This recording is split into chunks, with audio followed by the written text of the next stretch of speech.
the mic on? Can you hear me in the back? Yes? No? Yes? Yes, good. All right. All right, let's get started, shall we? So the usual commercial announcement about the ACM meeting on Monday, Valentine's Day. Again, there's a whole lot of free pizza going out at departmental expense, and that's good. And I hope that you'll attend. Has anybody attended these or at least gone to see ACM? A few of you? All right. And I forgot to remind you of the February 25th UI Computing Conference. It didn't show up here. But you've been reminded enough, and I'll remind you on Monday again. Has anybody registered for that conference? A few of you. Good. Okay. So, question of day 4 was due today.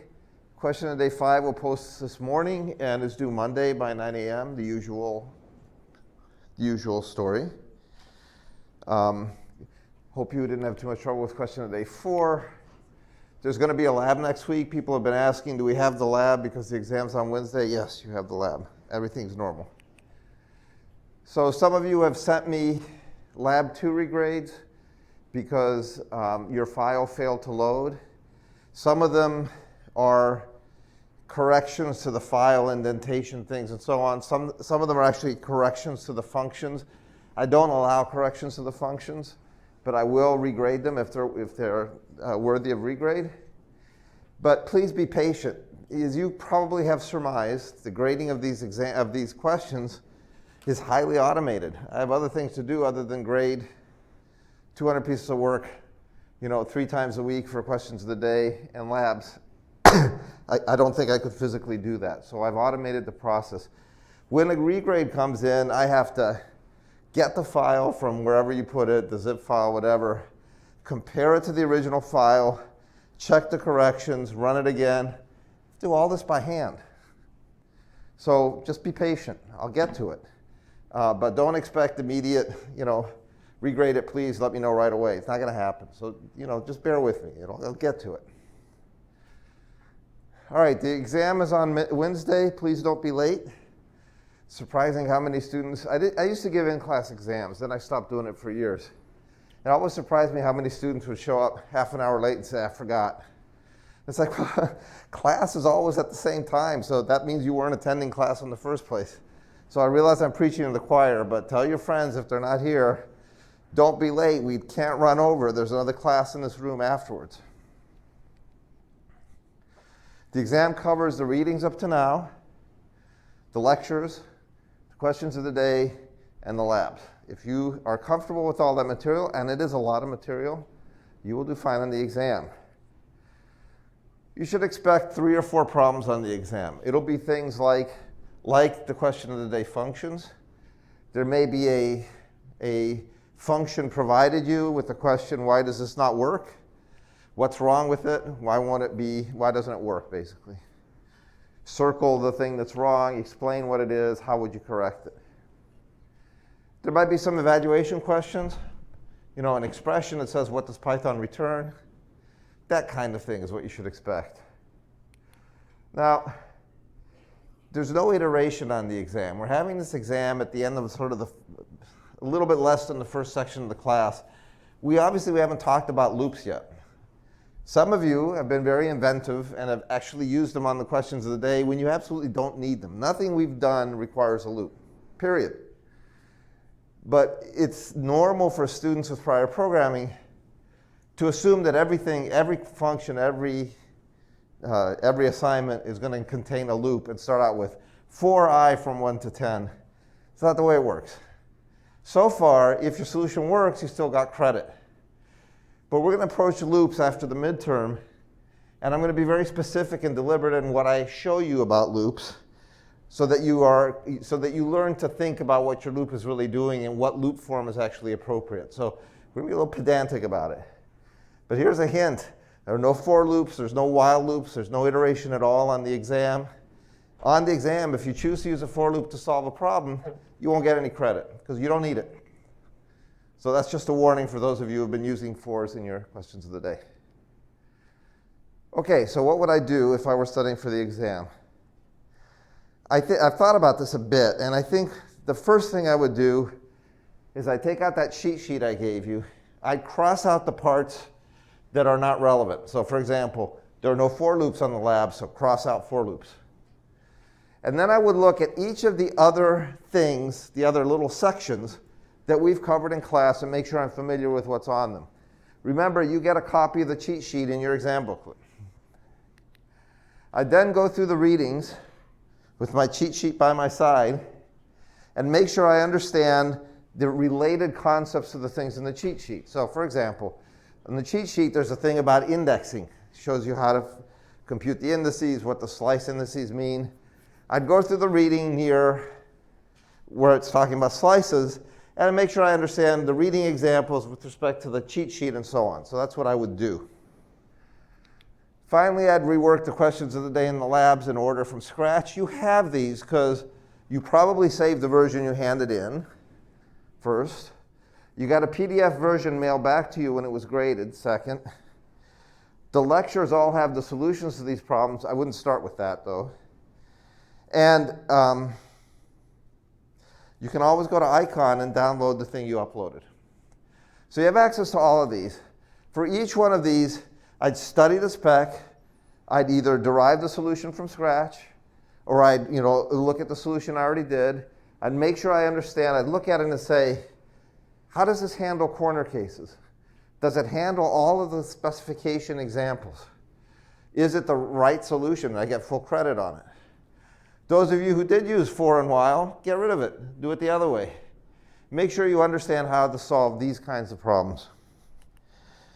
Now later today, I'll release some QOTD-like practice problems.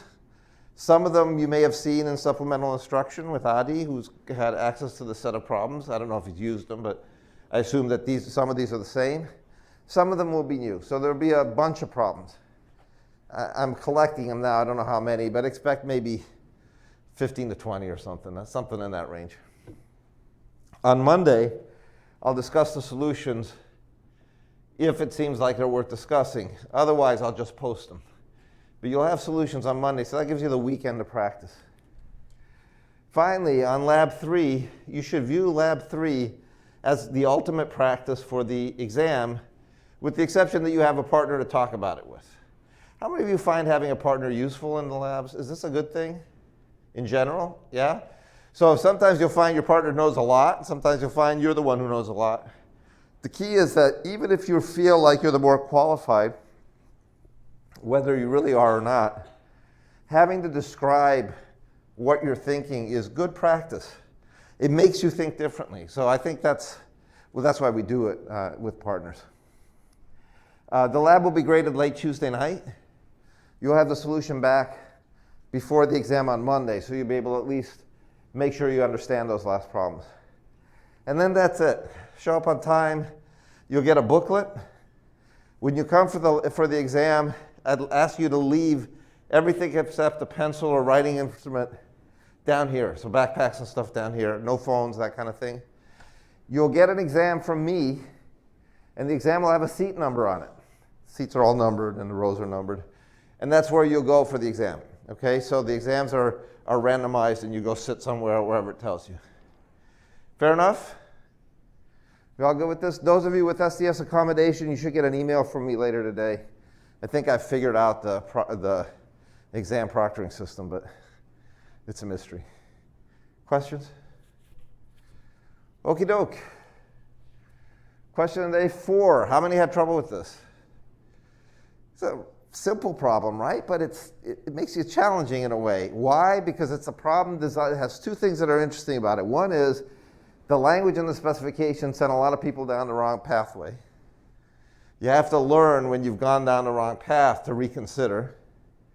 And the other thing is it has an interesting corner case. So let's talk about these. So here's the specification. Oh, sorry about the carriage return. Checks a non-empty string W and returns true if and only if. First of all, this if and only if for means if this condition here is not met, then it returns false. It doesn't mean it doesn't return anything. It returns true if the condition is met, otherwise it returns false. So you're going to have to return in either case. Study first the examples to make sure you understand what this is doing. Here's an example of a word that is false. Well, it is a sequence of non-empty, it's a non-empty string, right? By the way, notice that this is not a sequence, this is a string. We're talking about a string, so it's different. It's specific.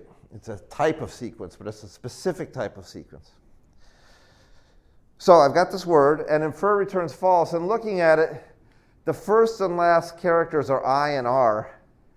And you know, there was some discussion on the bulletin board, which many of you saw, about what it means to appear sequentially.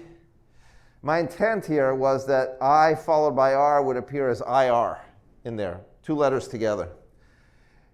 But you know, this example doesn't really show you that because it's a negative example.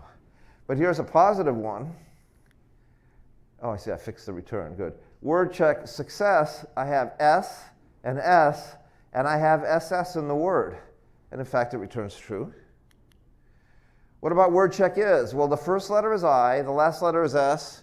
And since the word is only 2 characters wrong, in fact, they appear sequentially in that string. So that's true. Now, that doesn't really give me a complete list of examples that test every possible conceivable thing, right? So a couple of things that aren't really described well in here. But I will say one more thing about the fact that this is a string and not a generic sequence. And you'll see that in the solution here. So here's my solution. You'll notice that it really is just a logical expression with 2 parts. The first part fulfills that non-empty string thing. For something not to be an empty sequence, it means it has a length greater than 0. So length W is greater than 0. And the second part of it says that the first and last characters of W appear sequentially in W. So I have W0 plus W minus 1. This is the concatenation of 2 characters, which is itself a string of 2 characters.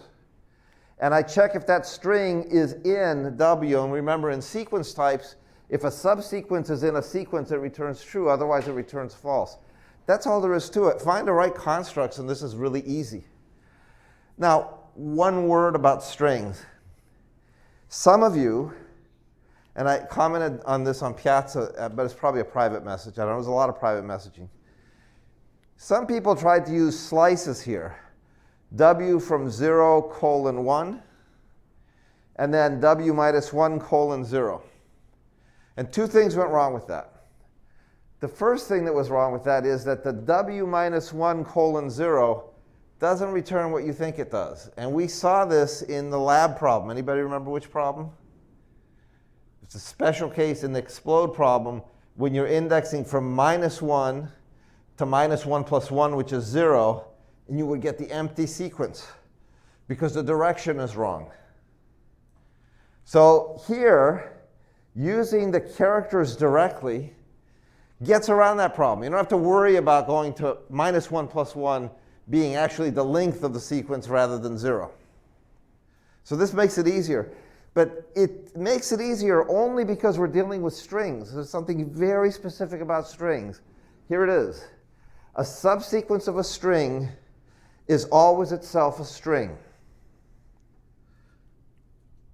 In some languages, an element of a string is a character. There's no difference here. An element of a string is itself a string. Has to be a string of length 1. A subsequence of a string is itself a string of shorter length, perhaps. This is true of strings, but not of other sequence types. If I give you a list, an element of the list might be an integer, for example. But a subsequence of a list is itself going to be what? What is a subsequence of a list? What's its type? It's going to be a list. I give you a list and say take a chunk of it. That chunk is itself a list. For a tuple, a piece of a tuple is a tuple. For a string, a piece of a string is a string. That's true of all sequence types. But an element of a tuple, an element of a list, an element of a range, they don't have to be list, tuples, or ranges. They could be anything. But an element of a string is always going to be a string. So because of that, I don't need to give subsequences here. I just want the first character and last character. If this question had been asked of tuples, this expression would look different. You would have to create the tuple containing the two elements. Here you just concatenate them and you're done. So that's a kind of a subtle thing, but it leads these subtle ambiguities as the fact that the character in a string is a string and the subsequence of a string is a string make this solution specific to strings. And those kinds of little, they're not ambiguities, they're sort of like gray areas where it's not clear. If I hadn't said this, I bet none of you would have thought, had gone home tonight and said, hey, how about that? An element of a tuple might not be a tuple, but an element of a string, that's a string. Nobody here had that idea. Guarantee it.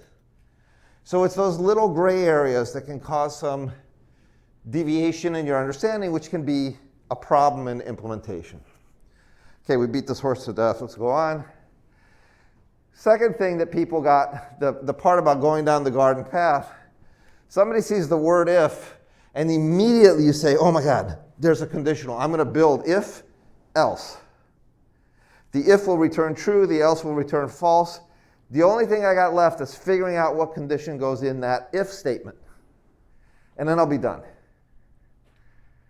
But in fact, if I were to do this with an if statement, my if statement would be if this condition, then return true, else return false. But that's weird, because the condition is guaranteed to return a Boolean. It's a logical condition. It returns a Boolean. And my function is returning a Boolean as well. So if I take the Boolean condition I'm testing and wrap it in an if condition, return true, else return false, I've just added 3 lines of code that have no function. Just return the condition. If the condition is true, it returns true. If the condition is false, it returns false. That's what it means to be a logical expression. Does that, everybody get that? So it's those little things, once you get it to work, that I want you to stop and think, is that if statement really necessary? Is this parsimonious? I posted to somebody, I don't remember who, and it may not have been public again, about Occam's razor. I don't know if that person's here. But there is this kind of philosophical, I don't want to call it a rule, but this philosophical standing that says the simpler solutions, if all else being equal, are preferable. Really buy into that. It's a Latin word for that rule. I won't bore you with it. Just remember Occam's razor. Okay? So this is the Occam's razor solution. The other solutions work too. But this is the most concise, simple. And when things are simple and concise, they're easier to understand, less likely to be wrong, and less likely to have hidden corner cases lurking in there to bite you. So let's talk about corner cases. There is a corner case when the length of the string is 1. Why is that a corner case? Well, because a 2-element sequence will never be in a 1-element sequence. Some of you realize that when the length of W is 1, this will always be false. But guess what? With a string of length 1, the first element and the last element are the same element. The concatenation of those two will, as we've just noted, not be in W. So this will work just fine without having to have an extra test. So this is an example of a corner case that's worth thinking about, but that your base solution actually handles correctly. Now, some of you may have noticed that and said, well, I'm going to just say length of W greater than 1. Is that okay? Sure, it's okay. Why? Because it's logically entailed by the specification. However, let me just point out that if you had misunderstood the specification, or if the specification had been marginally more complicated, then I would at least expect a comment added here saying, note, I have surmised that there is no condition under which a 2-element sequence will be in a 1-element sequence. Therefore, I have modified the conditions in the specification to read. And this sounds pedantic and stupid, but specifications in real software projects are volumes, literally volumes of text. You know, stacks of books with the specifications. One little change in the little part of the software project you see can cause everything else to break.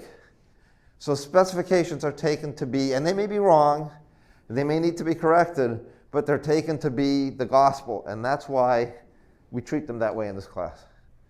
Okay, questions?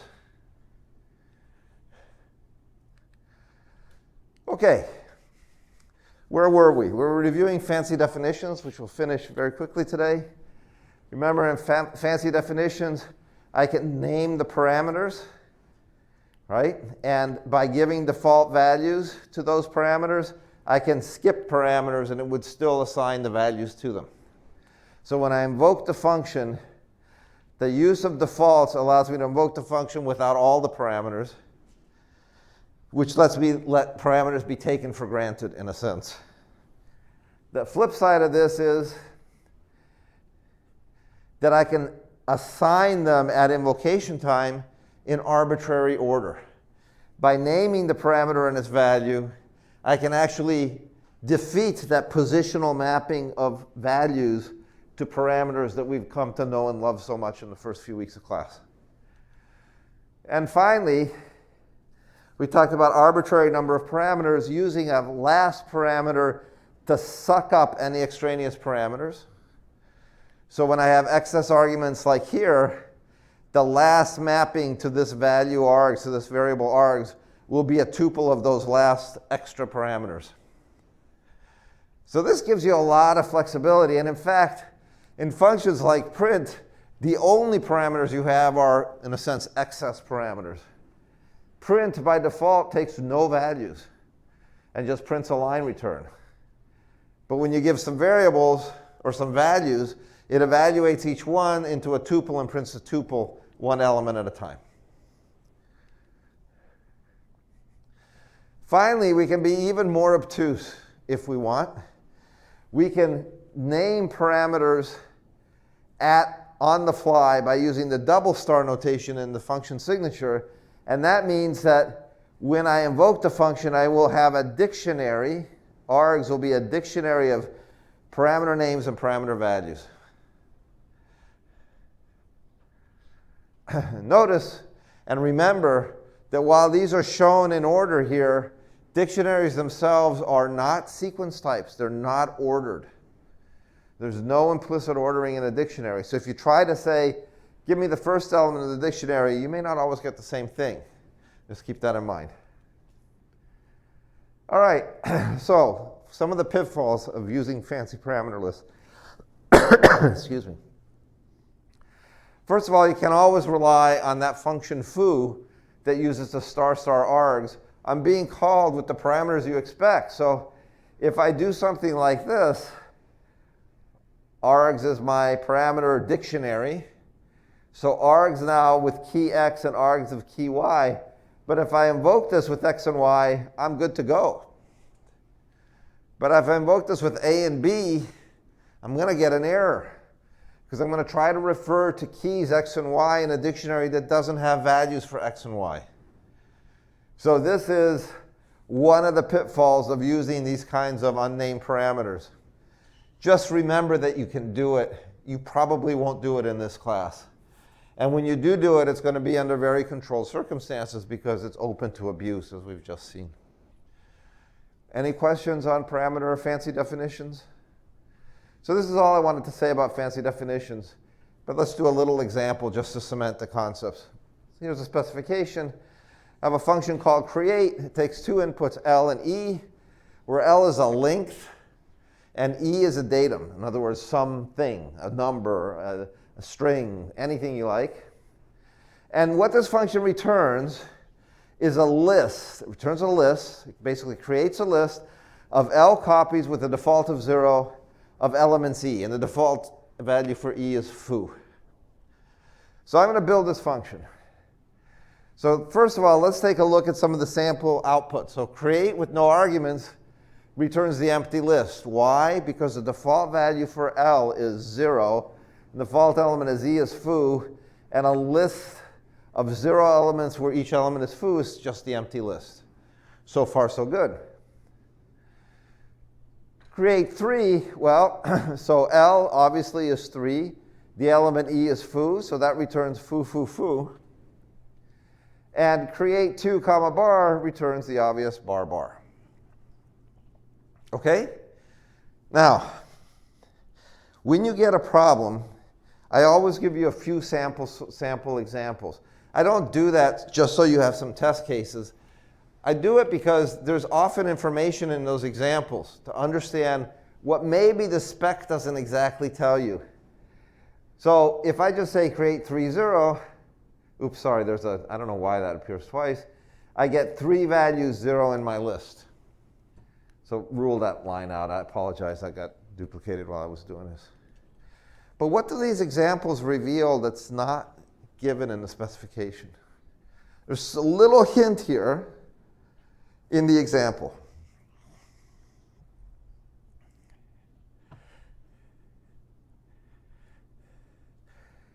I'll focus right on this one here. What's the hint there?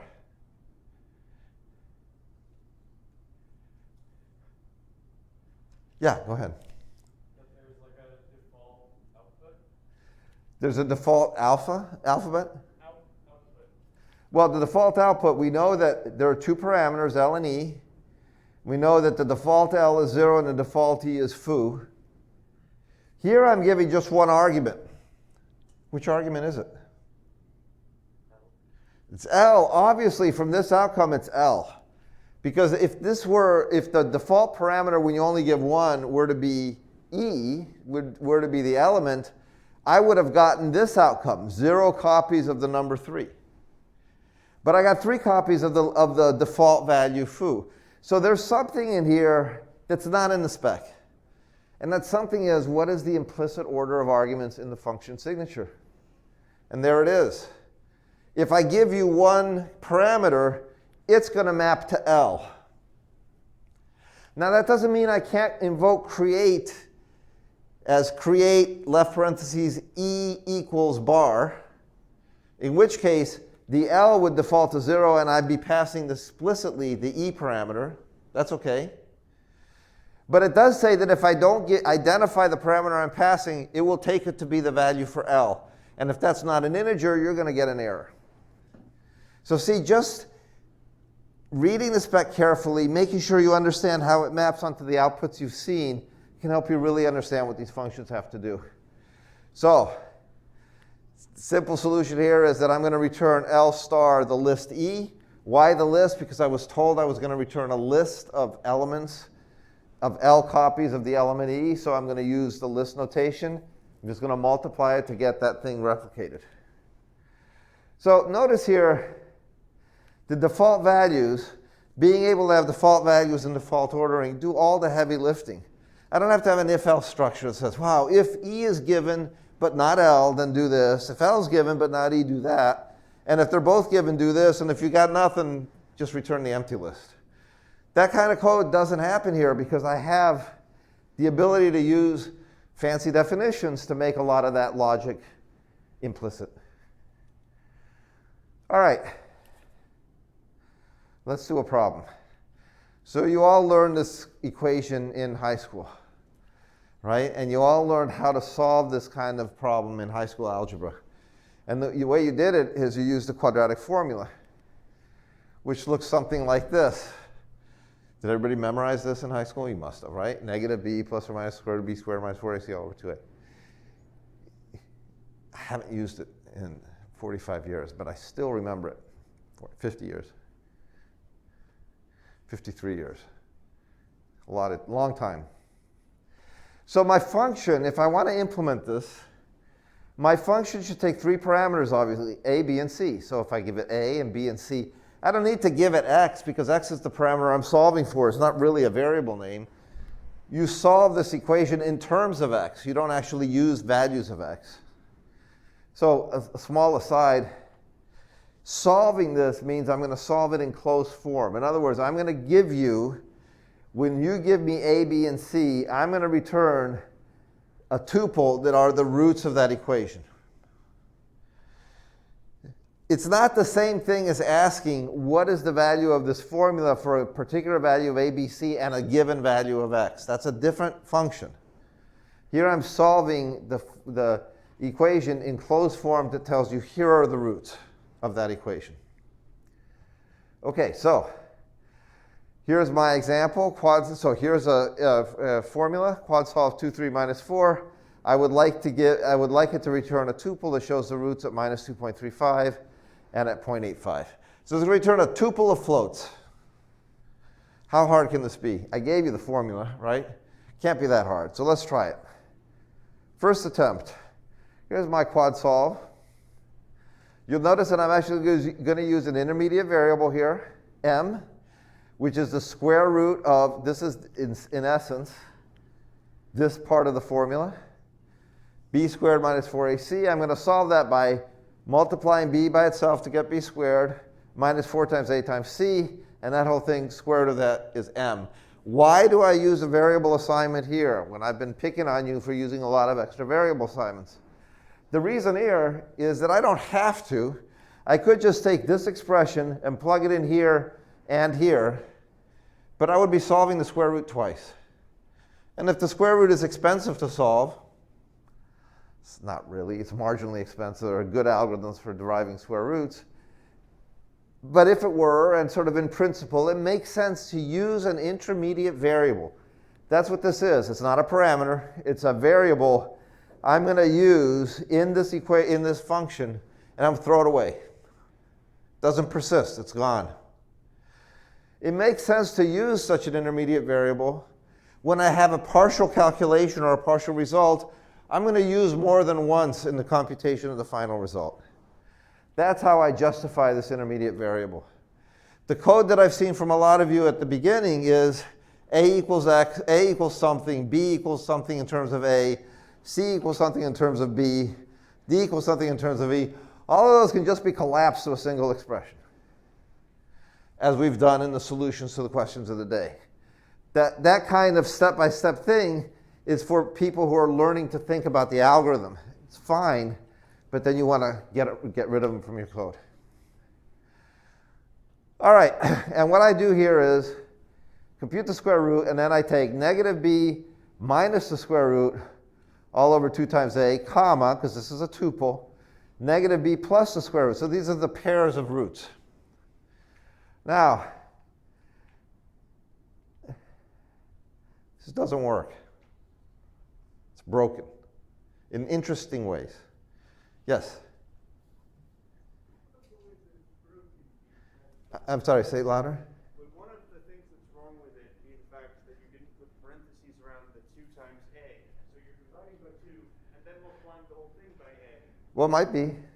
Stay tuned. There's other interesting things that are wrong with it too. So when I try it, first thing I would do when I do this, I told you there was something wrong with it. You wouldn't know until you tried to use it, right? Then you would see it would break. It's going to break like this. And you're actually going to break right on that first statement because this function, it doesn't exist. Python doesn't know what that is. So the square root function doesn't exist. And the reason it doesn't exist is because when you start Python, what you get is sort of the basic stripped down environment. Like a lot of other languages, there are libraries, sometimes called DLLs in some languages on Windows operating systems, libraries in general, that can be linked into your environment, written by somebody else that you can import, that you can link into your environment. Python is no different. And we're going to use this, we're going to use this stuff to get to these libraries. We're going to use a statement in Python called import. Now, import is not a function. It's a statement. It goes at the beginning of the file and it says, hey, in this file, in my Python code here, I'm going to need to use some extra stuff. So I'm telling Python, bring in that extra stuff so I can use it. So that chunk of functionality that we're bringing in is called a module. So we have a module. We want to import that module. One of those modules is the math module. The math module contains a lot of stuff. It contains a value for pi. It contains a function that computes square root.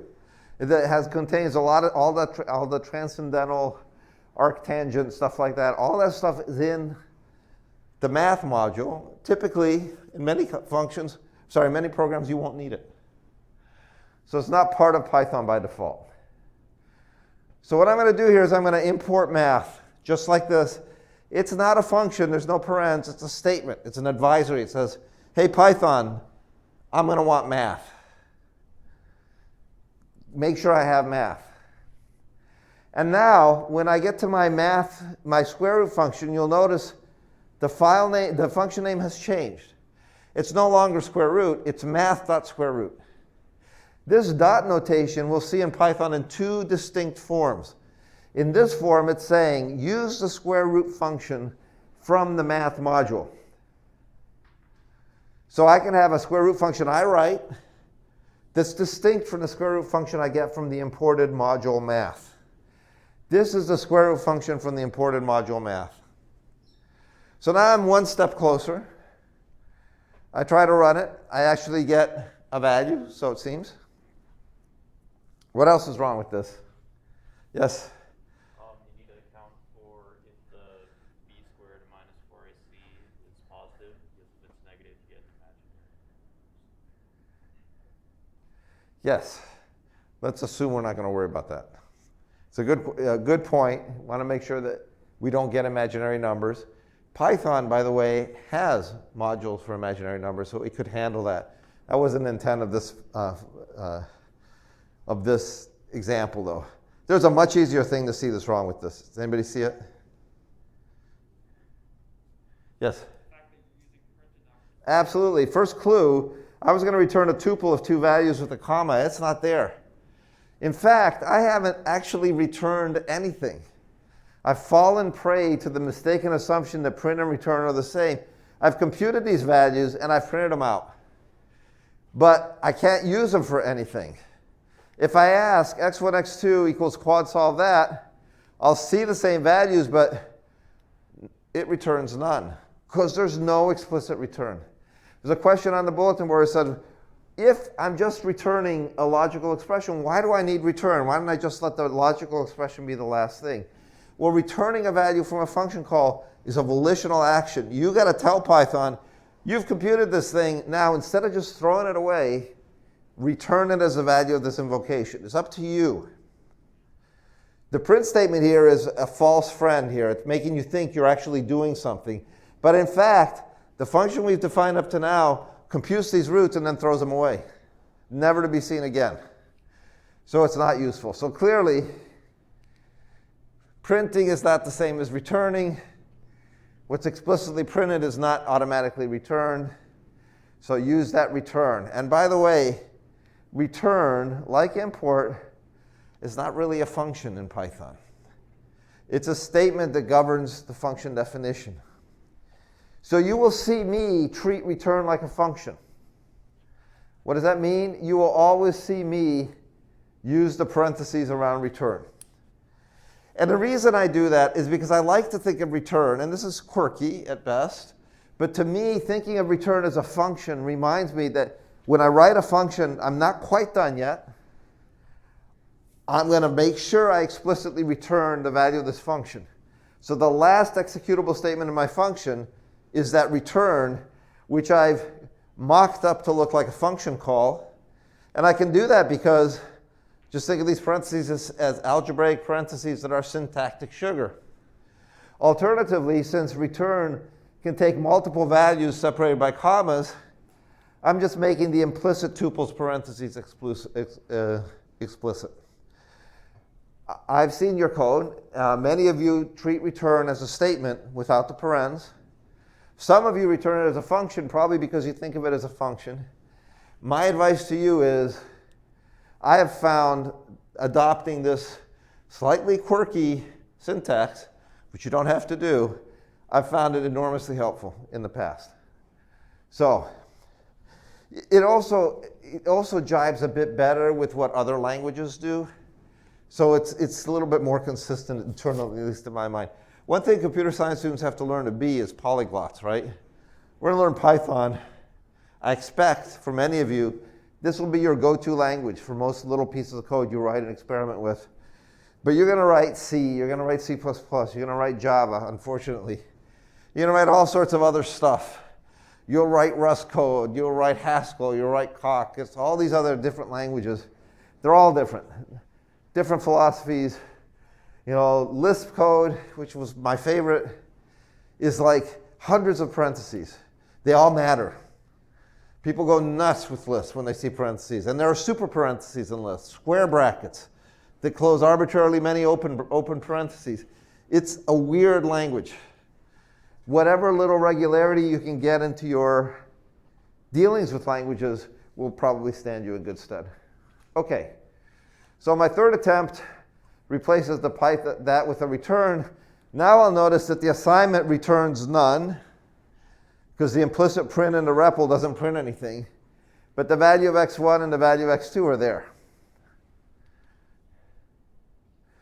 Okay, more on importing. You'll notice that what we did in this little example is that we imported all of the math library, and we referred to square root as math.square root. But sometimes these libraries are really big, and all I want to do is take a square root. There's, for example, libraries that generate random numbers. And sometimes you want a random integer between 1 and 10. So importing all the possible random number generations for really complicated, bimodal distributions that combine a Gaussian with a power law distribution and give you a sample of you don't need, you just want pick a number, like pick a card, you're done. So the import language, this language of this statement in Python, can be more specific. Instead of importing the whole machinery of math, I can say, look, I only really need square root. So from the math module, import square root. That's all I want. This is a little bit more specific, but it has an added benefit. And this is where it sort of pays off. When I import selectively, like this form here, rather than this one, in this form, the top form, I have to refer to the square root function as math.square root parens. But when I import it selectively, it's got a semantics that's slightly different. It doesn't say bring in the whole math machinery and make it available to me as part of the math module. It says instead, look in the math module, find the square root function, and bring it into this basic environment, into my core environment. So when I do this kind of import, square root becomes part of my environment. It's not in the math module anymore. I've just borrowed one thing and put it in my module, in my base module. Is the question? Why do you need to import the square root function? Why can't you just raise it to the 1/2 power? Okay, because this is a good example. I mean, yeah, you'd raise it to 0.5 probably, but yes, you could. You've noticed that exponentiation is part of the basic core Python language, but square root, unfortunately, is not. There is, by the way, a secret reason. The secret reason is that exponentiation is the general form. It will raise something to any power. Square root is very specific. There are algorithms that are specific for just square root. They can be marginally more efficient than arbitrary exponentiation algorithms. So that's the real answer. But sometimes it pays to think outside the box, right? That's a great observation. I made this example up because I was focusing on telling you guys about importing stuff, not about actually solving quadratic equations. So there you go. Okay, so notice the difference in how I can use it directly. All right, so here's my last attempt. Now I'm going to use the limited importation, and I can use square root directly, and everything works as intended, except. So what I really wanted to get was this expression. But that's not what I got. The error here has to do with the order of operations. As you've already heard, there's a problem with the 2a in the denominator, right? The correct definition of quad-solve should read parentheses around the 2a. Sorry, I didn't, I wasn't trying to burst your bubble, but I just didn't want to. I have a story to tell, right? I had to get there in due time. So my 2a was a problem. It didn't complain. Why didn't it complain? Because we're seeing a difference between a syntactic error in what I write and a semantic error in what it actually computes. So we had a combination of different errors here. with the square root error not being available from the module, that was a syntactic error. I don't know what this function is. It breaks right away. With using print instead of return, I had a semantic error because the function worked, but it didn't return, it didn't meet the spec. And here the same thing is fine. It looks great. What it returns looks great, but it's the wrong answer because when I do operations, I compute minus b minus m divided by 2. The times a is applied to the result. So that's like saying a times this quantity divided by 2. So I'm off. The a is in the numerator instead of the denominator.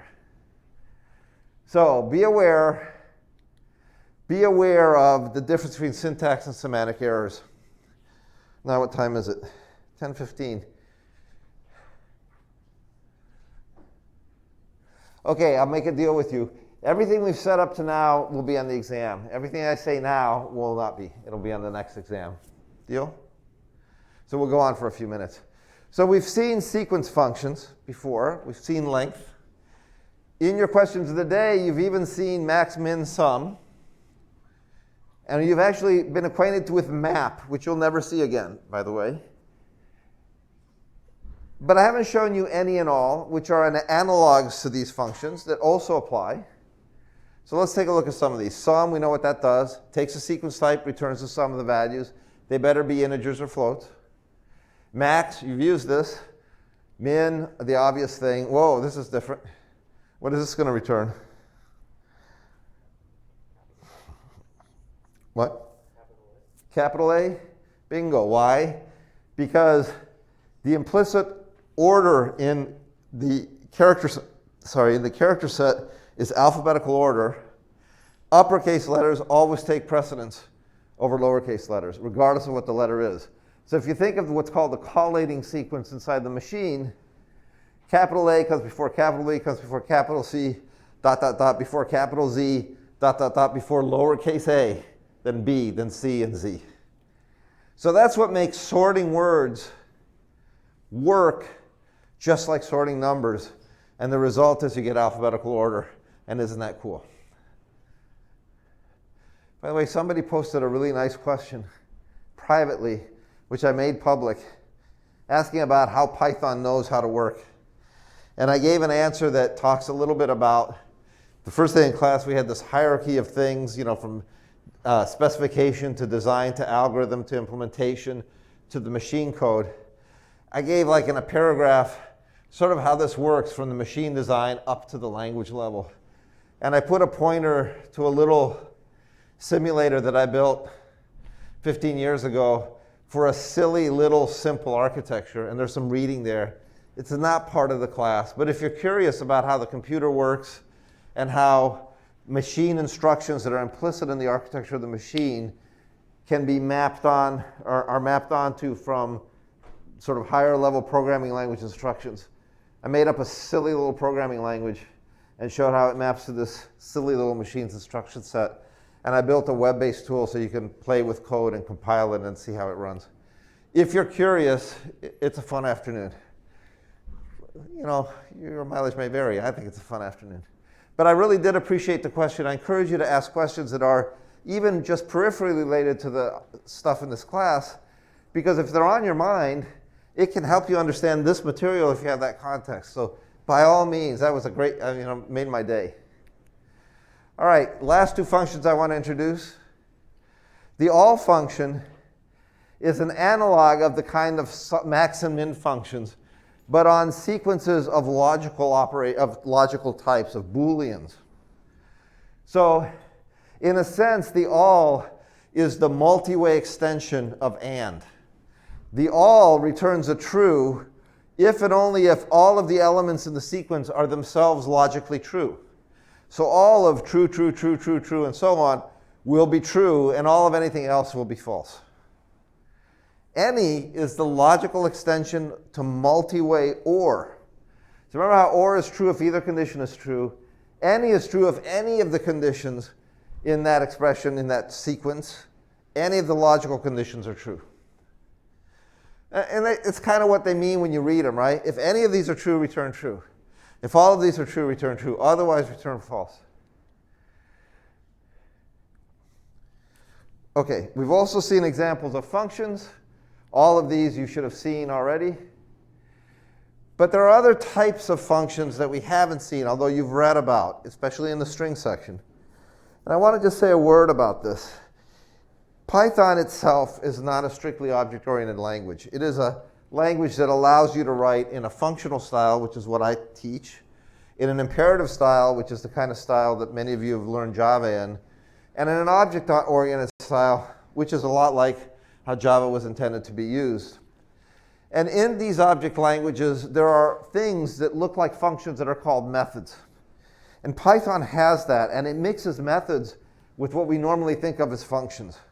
So on Monday, if we get there, we're going to start talking about objects and what this funny dot notation in objects. We've seen one type of dot notation, module dot function. We're about to see another one, object dot method. That is really, a way to think about it is really just another type of function. For now, that will do. And so we'll spend a little bit of time on that and the string methods that you might use, and list methods as well. And then we'll start talking about iteration after that. All right, have a good weekend, study hard. Don't forget the question of the day.